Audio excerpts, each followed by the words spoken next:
Welcome to the Bare Essentials Podcast, where the talk is real and hibernating on your goals is not an option.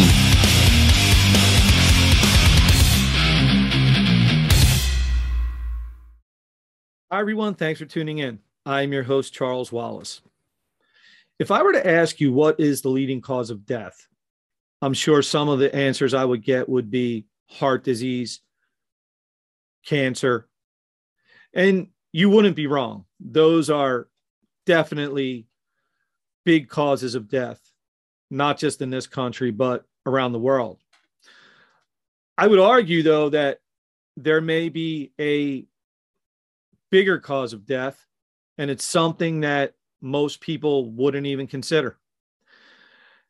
And that's comfort. You might say, what do you mean? Comfort is a good thing. Yes and no.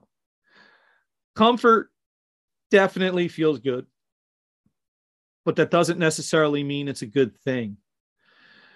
Trust me, too much comfort is a bad thing.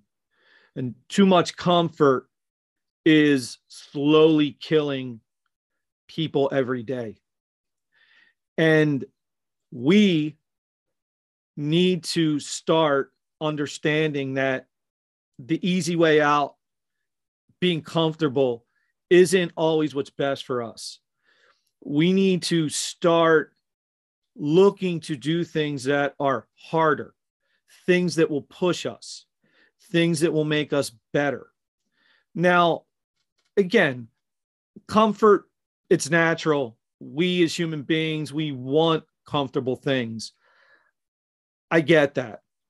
Unfortunately, though, that is translated into people, not all people, but a lot of people want the easy thing. And I myself was guilty of this. And I am happy to say now I do push myself to do things that are harder. And I look to take better care of myself. I don't always look to be comfortable. I look now a lot of times to be more uncomfortable because I know that that's good for me. And it's definitely good for you also. Now, for me, I will say that based on my journey, I survived my comfort. Thankfully, I turned it around before it got too late. And I hope that people start to consider this and take it serious. Each day, the more comfort you have, I will tell you it's probably having a negative impact on your physical and mental well-being. And you need to change it. We hear a lot of times, a lot of sayings, and people love to say, catchy slogans like, break out of your comfort zone.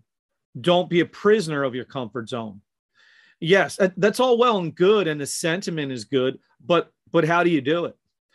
I'll tell you this. First, you have to be willing to do it.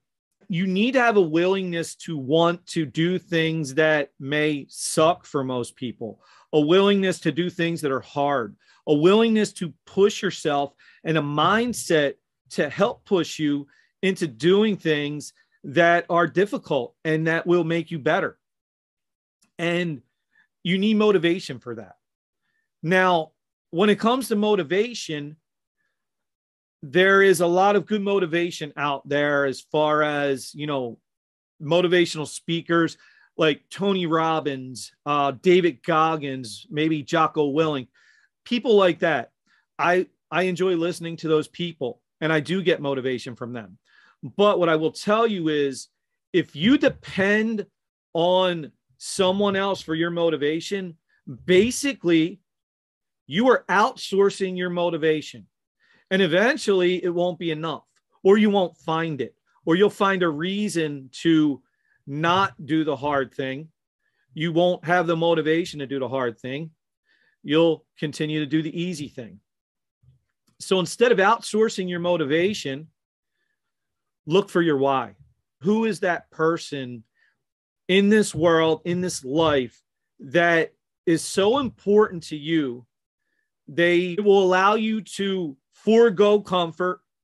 You will go through pain. You'll go through suffering. You will go through whatever it takes to ensure that you will be able to take care of your family, your wife, your children. You need to find your why. When you find your why will always be there.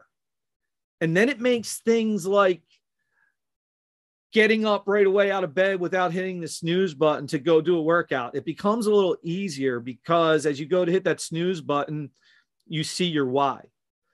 You know that you have to do that so that you can be around because those people need you. They need the best version of you. And I think we get it confused. Just being here for your family, for the people you care about, it's not enough. And you may not like to hear that, but it's not. For me, 3 years ago, that version of me, yes, I was here for my family. I wasn't any good to them. I wasn't any good to myself. And I'm telling you, that sucks.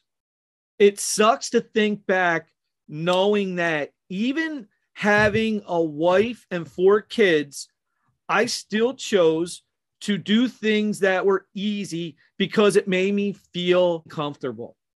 At the end of the day, I was killing myself. I was eating myself to death. I was lying in bed, wondering if I would wake up.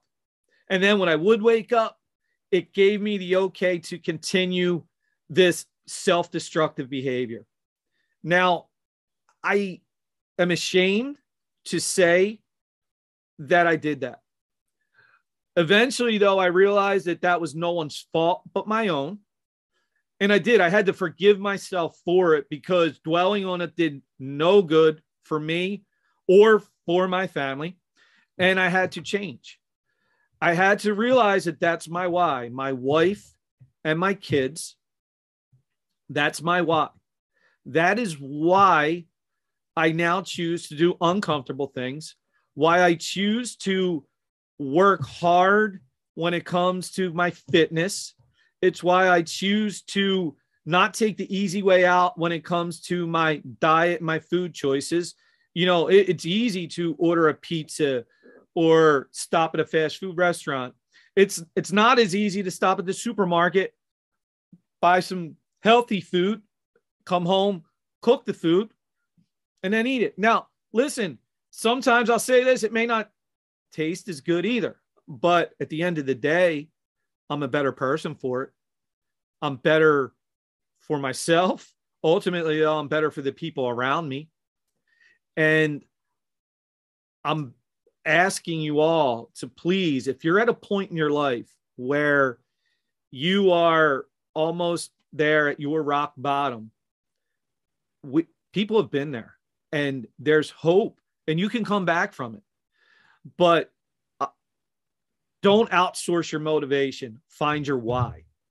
Your why will drive you. Your why will help you get from this point you're at now, where you feel hopeless, where you feel like shit, to where you will be a person that you can look in the mirror and be proud of yourself, but you can also know that the people around you are proud of you and they appreciate the effort that you're putting in. I feel really strongly about this because I was there. I went through it. And I've said this before, I'm not some self-help guru. I'm a guy with a family, with a job, and I'm just trying to help get information out there and maybe motivate and inspire some people. At the very least, I'm trying to help motivate you to the point where you find your why, so you don't need someone like me constantly telling you you need to do harder things and you need to do things to make yourself better.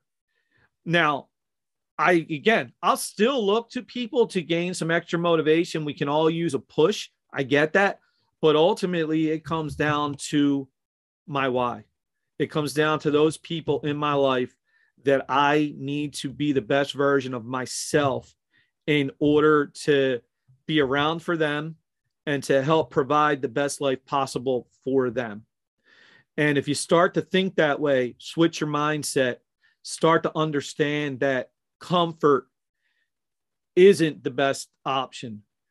Your comfort zone isn't what you think it is. Your comfort zone, ultimately, if you don't break out of it and you don't start to change, your comfort zone will become your coffin.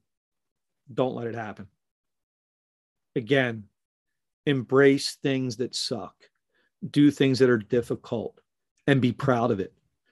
Change your mindset.